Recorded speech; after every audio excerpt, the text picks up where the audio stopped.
Welcome to this explainer. Today, we're diving straight into a literal crown jewel of Kashmir Shaivism, the Vigyan Bhairav Tantra. We're going to completely decode how ancient practitioners use the incredibly subtle mechanics of breath, along with specific seed sounds, to literally pierce their chakras. It's a fascinating journey, taking us all the way from the dense physical body right up into absolute, pure consciousness. Here's our roadmap for this journey.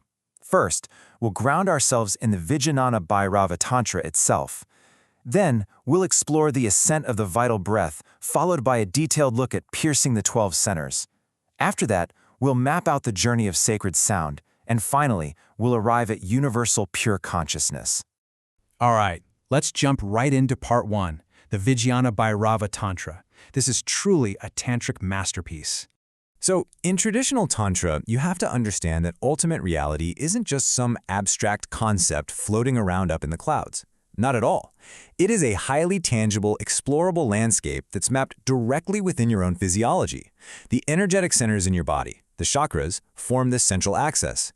Basically, the human body itself becomes the living laboratory for experiencing supreme consciousness. This foundational text is actually framed as this very intimate dialogue between Bhairava and Devi. When Devi asks how to actually grasp the supreme, absolute reality, Bhairava doesn't just respond with dry philosophy. Instead, he gives her 112 direct, intensely practical meditative techniques, which are known as dharanas. That brings us to part 2, ascent of the vital breath, or how we actually make this upward climb. We are going to focus heavily on Kariyaka 30 today. It states, by properly piercing the 12 centers, step by step, ultimately, one becomes Shiva.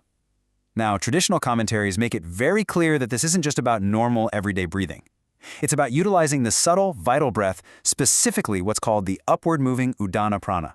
You're using it to pierce these energetic centers, almost like a sudden flash of lightning. To actually execute this upward climb, the practitioner has to make a major shift. You have to move from the gross state, known as stula, into the highly subtle state, or sukshma. Essentially, you're leaving behind the heavy physical elements, ordinary breathing, and even audible sound, completely transforming your vital breath into a highly refined, upward-moving energetic current. Moving on to part 3, piercing the 12 centers. Let's actually map out this inner body. The practitioner starts by gathering their life force all the way down at the physical root, the Muladhara. Through really intense meditative awareness, this energy is elevated. It pierces right through the deeply physical and emotional centers, passing through Janma, Khanda, the navel and Nabi, the heart at Hridaya, until it finally arrives at the throat, the Kantha. And that completes the first, much more physical half of this journey. But once we cross the threshold of the throat, wow, we enter the purely subtle anatomy. The energy moves up through the palate at Talu, the space between the eyebrows at Grumadya, the forehead at Lalata, and right up to the crown, the Brahmarandra. Finally, it pierces into Shakti and Vyapini. At this point, we are leaving physical locations behind entirely and entering a state of pure, expansive energy. This whole internal climb culminates in a space called Dvadashanta. This is literally translated as the 12-finger space. It's located conceptually just above the physical crown of the head, and it acts as the ultimate threshold. It is right here that the individual mind, the ego, and that subtle breath completely and utterly dissolve into universal space. Now, for part 4, let's explore how we get there, the journey of sacred sound, using seed sounds. This entire physical ascent is actually driven by precise phonetic vibration. You see, traditional Sanskrit grammar maps specific seed sounds directly to bodily centers. Take the sound of Om, for instance. The A sound resonates deep down at the navel, U rises up to vibrate in the heart, and M resonates right in the mouth.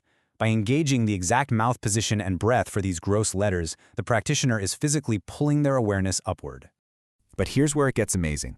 As the physical breath gets exhausted, vocal chanting actually ceases altogether, and the practice turns entirely internal. The sound itself transforms into subtle, continuous mental vibrations.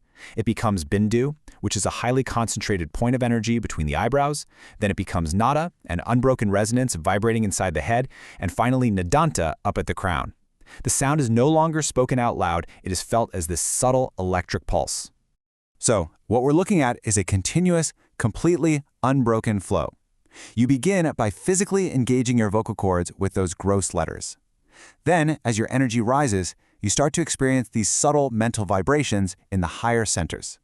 Finally, this vibration acts exactly like a ladder that dissolves itself once you reach the very top, delivering you directly into absolute silence.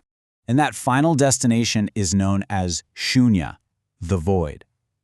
Now, in the context of Kashmir Shaivism, you have to remember this isn't just empty nothingness. It is a supreme, pregnant state of silence where your wandering mind and your entire physical identity completely dissolve. The seed sounds were merely the vehicle to get you there. The true goal is the profound, boundless awareness that's left in their wake. Which brings us to our final section, Part 5, Universal Pure Consciousness, the ultimate realization. Kavika 100 provides the ultimate philosophical realization of this entire practice. It says, consciousness exists equally in all bodies. There is no difference between a Shiva and a small insect. Think about that for a second. By dissolving the ego into that 12th center, the practitioner experiences an undivided universal consciousness. You realize that the exact same animating spark of life inside you is present in absolutely all of existence. Ultimately, the human body is not a barrier to the divine. In this tantric view, it is a vast, deeply explorable map. Through focused breath, incredibly precise phonetic vibration, and unwavering awareness, a practitioner climbs from the very root of the spine all the way to the crown.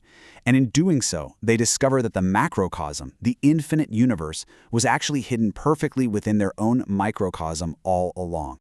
So I want to leave you with this thought. If this ancient text is right, if the exact same pure, unbounded consciousness resides equally within every single living being, how does that shift the way you interact with the world today? How does it change the way you look at the stranger passing you on the street? Keep that in mind as you navigate your own microcosm today. Thanks for joining me on this explainer, and I'll catch you in the next one.